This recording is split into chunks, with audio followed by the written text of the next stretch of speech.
ایک ٹانگ بھی ڈیمیج ہے اس میں سوئیاں بھی لگائی گئی ہیں، اور بعض اوقات خواتین یہ کہتی ہیں کہ ہمارے بال گرتے ہیں بہت زیادہ۔ اب دیکھیں کہ سر کے اوپر بھی نشانات لگائے گئے ہیں، کیل لگائے گئے ہیں، اسی طرح سر کے بالوں کے اوپر بھی جادو کیا جاتا ہے۔ جس کے اوپر پتلے کا جادو کیا جاتا ہے عموماً وہ شخص یہ کہتا ہے کہ میرے جسم میں سوئیاں چبھتی ہیں۔ قبر کی مٹی سے آپ کی جان بھی جا سکتی ہے۔ یہ عبرت کی جہاں تماشا نہیں ہے، قبرستان کے اندر موجود ہے، یہاں سے عبرت حاصل کرنی تھی، لیکن یہاں مسلمان کر کیا رہے ہیں؟ آج ہماری قبرستان کے اندر دوسری ویڈیو ہے، اور آج کی جو ویڈیو اس پہ ہم خالصتاً یہ بات ڈسکس کریں گے کہ ایک نیا جادو، یعنی کہ آپ کے علم میں نہیں، عرف عام میں لوگوں کو نہیں پتا کہ قبر کے مٹی کے ساتھ بھی جادو ہوتا ہے اور پتلے بھی باقاعدہ طور پہ دفنائے جاتے ہیں۔ آج ہمارے ساتھ پھر ایک دفعہ موجود ہے قاری عرفان صاحب، ان سے ہم آج رہنمائی حاصل کریں گے کہ قبرستان میں جو قبروں کی مٹی اور پتلوں کے ساتھ کس قسم کا جادو کیا جاتا ہے، کس وجہ سے کیا جاتا ہے، اور اگر یہ علامات آپ کے پاس یا کہیں کسی پر ظاہر ہو گئی ہیں تو آپ نے کرنا کیا ہے۔ السلام علیکم قاری صاحب۔ وعلیکم السلام ورحمۃ اللہ۔ کیا حال ہے آپ کا؟ خیریت؟ الحمدللہ، اللہ کا شکر۔ جی قاری صاحب، قبرستان، قبر کی مٹی سے جادو، پتلوں سے، کیا کہیں گے؟ بسم اللہ الرحمن الرحیم۔ دیکھیں کہ جادوگر قبر کی مٹی کے اوپر بھی جادو کرتے ہیں، اور یہ مخصوص دنوں میں جادو ہوتا ہے جو قبر کی مٹی کے اوپر ہوتا ہے۔ چاند کی پہلی رات کو جادوگر قبرستان کی مٹی سے جس کے اوپر جادو کرنا ہو، ان کے خاندان کے جو افراد فوت ہو چکے ہیں ان کی قبر سے مٹی لیتے ہیں۔ یہ ضروری ہے کہ جو خاندان کا رشتہ ہو اور اسی کی مٹی؟ جی اسی کی لیتے ہیں، اور یہ چاند کی پہلی رات کو جادوگر کرتے ہیں، اور پھر وہ ایک عمل کرتے ہیں، جادو زدہ پڑھائی کرتے ہیں، پھر اس طرح جادو ہوتا ہے۔ اب دیکھیں کہ قبر کی مٹی کے اوپر جو جادو کرتے ہیں عموماً یہ موت کا جادو کرتے ہیں، بیماری کا جادو بھی کرتے ہیں۔ اللہ کے رسول صلی اللہ علیہ وسلم نے فرمایا کہ تم اپنی قبروں کے اوپر کتبے نہ لگاؤ۔ اب دیکھیں کہ اگر رسول اللہ صلی اللہ علیہ وسلم کی حدیث پر عمل کرتے، یہ کتبے نہ لگاتے، تو جادوگر کو کیسے پتہ چلے گا یہ فلاں کی قبر ہے؟ دوسرے نمبر پہ جو قبر کی مٹی کے اوپر جادو ہوتا ہے، اس سے بچنے کا طریقہ یہ ہے کہ جو شخص چاند دیکھنے کی دعا پڑھتا ہے، اللہ اکبر اللہم اہل علینا بالامن والایمان والسلامت والاسلام والتوفیق لما تحب وترضى ربنا وربک اللہ، ساری دنیا کے کائنات کے جادوگر مل کے بھی اس کو اوپر جادو نہیں کر سکتے اور اس کو کوئی نقصان نہیں پہنچا سکتے۔ یہ دیکھیں کہ رسول اللہ صلی اللہ علیہ وسلم کی کتنی حکمت زدہ باتیں ہیں۔ اور اسی طرح پتلوں کے اوپر بھی جادو ہوتا ہے۔ اب دیکھیں کہ ابھی یہ پتلا ادھر پڑا ہوا ہے ایک، تو ہم بتاتے ہیں کہ پتلے کے اوپر جادو کیسے ہوتا ہے۔ عموماً اس طرح کے پتلے آپ کو قبرستانوں میں دیکھنے کو ملیں گے، اور ایک ٹانگ بھی ڈیمیج ہے اس میں سوئیاں بھی لگائی گئی ہیں، اور بعض اوقات خواتین یہ کہتی ہیں کہ ہمارے بال گرتے ہیں بہت زیادہ۔ اب دیکھیں کہ سر کے اوپر بھی نشانات لگائے گئے ہیں، کیل لگائے گئے ہیں، اسی طرح سر کے بالوں کے اوپر بھی جادو کیا جاتا ہے۔ اچھا، میں اس کو پکڑ سکتا ہوں؟ جی پکڑ سکتے ہیں، کوئی بات نہیں۔ اچھا، دیکھیں کہ جو شخص صبح شام کے اذکار کرتا ہے وہ پکڑ بھی لے گا تو انشاءاللہ اللہ کے فضل سے جادو اس کے اوپر اثر نہیں کرے گا۔ اگر آپ کسی جگہ پہ جاتے ہیں، آپ کو جادو زدہ راستے میں کچھ چیز ملتی ہے، آپ اللہ کا نام لے کے حسبی اللہ لا الہ الا هو علیہ توکلت وہو رب العرش العظیم یہ پڑھ کے جادو زدہ اشیاء کے اوپر سے بھی گزر جائیں گے تو انشاءاللہ اللہ کے فضل سے جادو آپ کے اوپر اثر نہیں کرے گا۔ یعنی کہ ہماری یہ جو آج سے کچھ سال چند سال پیچھے جائیں، ابھی بھی اکثر صبح صبح لوگ چونکوں کے اندر دال یہ وہ پھینک سیریاں پھینک دیتے ہیں، تو اگر آپ اذکار کر کے تو آپ کو کوئی پرواہ نہیں؟ انشاءاللہ اللہ کے فضل سے اذکار کر کے صبح شام کے اذکار کر کے آپ گزر جائیں گے تو یہ چیزیں اثر نہیں کریں گی۔ اور عموماً جن لوگوں کے اوپر پتلے کا جادو ہوتا ہے ان کو خواب اس طرح کے آتے ہیں، وہ خواب میں قبرستان دیکھتے ہیں، اور پھر بعض اوقات وہ غیر مسلموں کے قبرستان دیکھتے ہیں، عیسائیوں کے قبرستان۔ اس کا مطلب یہ ہے کہ جو پتلا دفن کیا گیا ہے وہ غیر مسلموں کے قبرستان میں دفن کیا گیا ہے۔ اور اسی طرح اگر مسلمانوں کا قبرستان ہو تو پھر وہ مسلمانوں کا قبرستان اس کو خواب میں آتا ہے، اور خواب میں وہ شخص دیکھتا ہے کہ جس طرح کے پتلے دفن ہیں اور پتلے نکل رہے ہیں یا قبرستان دیکھتا ہے، اس طرح کے خواب اس شخص کو آتے ہیں۔ جیسا کہ آپ نے بتایا کہ قبر کا جو ہے جادو وہ کسی کی موت کے لیے ہوتا ہے، پتلے کا جو ہے اس سے کیا کیا جادو کا کام لیا جاتا ہے؟ پتلے کا جو ہے یہ سحر تفریق بھی ہوتا ہے، اس میں بیماری کا جادو بھی کرتے ہیں، موت کا جادو بھی کرتے ہیں۔ اب دیکھیں کہ یہ بیماری کا جادو کیا گیا، یہ اس کی ٹانگ ڈیمیج ہے، سر کے اوپر سوئیاں لگائی گئی ہیں، آنکھوں میں سوئیاں لگائی گئی ہیں، پیشانی پہ سوئیاں لگائی گئی ہیں۔ یعنی کہ جس قسم کا جادو کرنا ہوتا ہے پھر اسی قسم کا یہ عادات اور پڑھائیاں اور اس طرح کے جنات سے یہ مدد مانگتے ہیں۔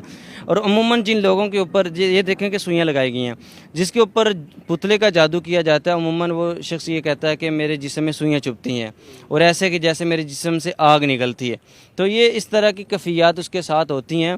تو اگر یہ شخص صبح شام کے اذکار کرے، نماز کی پابندی کرے، اور خصوصاً یہ بیری کے پتوں سے نہائے، بیری کے پتے لیں اور اس کے اوپر دم کریں، 21 مرتبہ آیت الکرسی اور 21 مرتبہ آخری 2 صورتیں اور 21 مرتبہ سورۃ الفاتحہ اور 21 مرتبہ سورۃ بقرہ کی آخری 2 آیات پڑھ کے دم کرے اور 7 دن تک بیری کے پتوں سے نہائے تو انشاءاللہ یہ جو پتلے کے اوپر جادو کیا گیا، یہ سوئیاں لگائی گئی ہیں اس کے اوپر، تو انشاءاللہ یہ اس قسم کا جادو ختم ہو جائے. یعنی کہ اس کو کسی بھی 2 نمبر کے پاس جانے کی ضرورت ہی نہیں ہے، وہ اگر اس کو اس قسم کی جو نشانیاں آ رہی ہیں تو وہ اپنا علاج خود بھی کر سکتا ہے. یہ جو علامات میں نے بتائی ہیں اور یہ جو کفیات میں نے بتائی ہیں، خود علاج کریں اپنا، نماز کی پابندی کریں، صبح شام کے اذکار کریں. اگر جادو کی شدت زیادہ تو پھر کسی ایسے موالے سے آپ رہنمائی لے لیں کہ جو قرآن و سنت سے علاج کرتا ہے، جو رقیہ کے ذریعے علاج کرتا ہے، جو قرآن پڑھ کے علاج کرتا ہے، ایسے موالے سے رہنمائی لینی چاہیے. قاری صاحب آپ نے بتایا کہ چلو یہ تو علامات ظاہر ہونا شروع ہو جاتی ہیں، لیکن قبر کی مٹی سے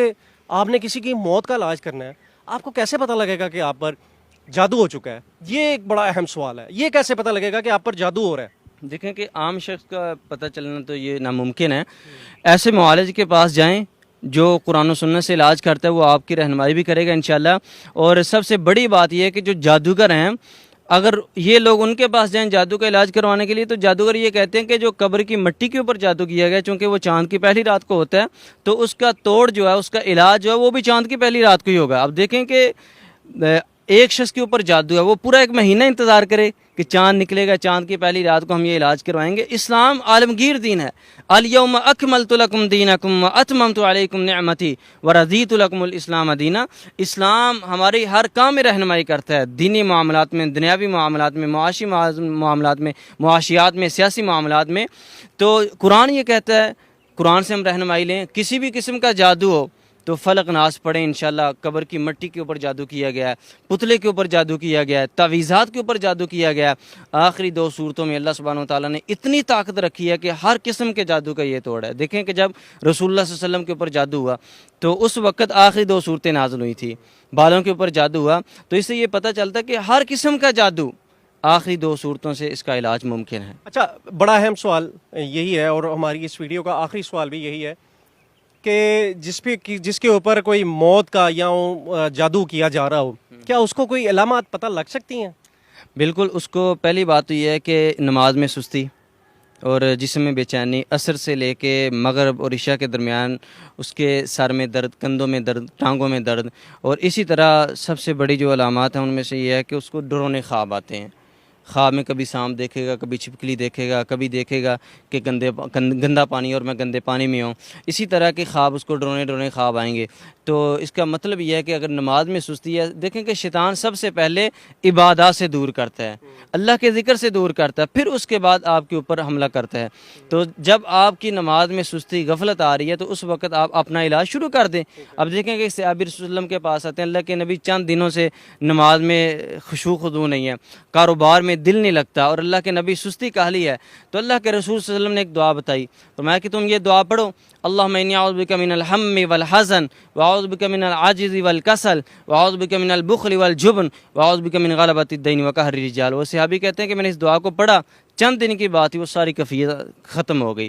تو اگر آپ کو یہ علامات ظاہر ہوتی ہیں تو آپ اس دعا کو کثرت سے پڑھنا شروع کر دیں. ہر نماز کے بعد 21 مرتبہ پڑھیں تو انشاءاللہ جادو کے اثرات ختم ہو جائیں گے. تو آپ نے آج قاری صاحب کی بات سنی. یقینی طور پر آپ اسی معاشرے کا حصہ ہیں جہاں پر یہ سب کچھ ہو رہے ہیں. اچھے برے لوگ، آپ کے دوست، آپ کے رشتہ دار، آپ کی قرب و جواہر میں بہت سے ایسے لوگ ہوں گے جو آپ سے خائف ہو سکتے ہیں، آپ سے کسی بھی طرح سے جیلسی ہو سکتے ہیں، لیکن پریشان ہونے کی ضرورت نہیں ہے. اسلام ایک مکمل ضابطہ حیات ہے. قاری صاحب نے کتنی زبردست طریقے سے ہماری رہنمائی فرمائی. حالانکہ یہ ساری باتیں آج سے 1400 سال پہلے نبی صلی اللہ علیہ وسلم نے ہمیں بتا دی، لیکن ہم اسلام کی طرف نہیں جاتے. ہمیں عادت ہے شارٹ کٹ ڈھونڈنے کی، لیکن اس میں ہوتا کیا ہے، اکثر اوقات جس طرح قاری صاحب نے بتایا کہ قبر کی مٹی سے آپ کی جان بھی جا سکتی ہے، تو اس پر جادو ہو سکتا ہے. لیکن اگر آپ شارٹ کٹ ڈھونڈیں گے تو یقینی طور پہ آپ ایک ایسی موت بھی مر سکتے ہیں جو اللہ کو پسند نہیں ہے. تو اسلام سے جڑیے، اسلام ہی آپ کی تمام بیماریوں کا، تمام مسائل کا حل ہے. مزید ویڈیوز کے لیے دیکھتے رہیں پیغام ٹی وی.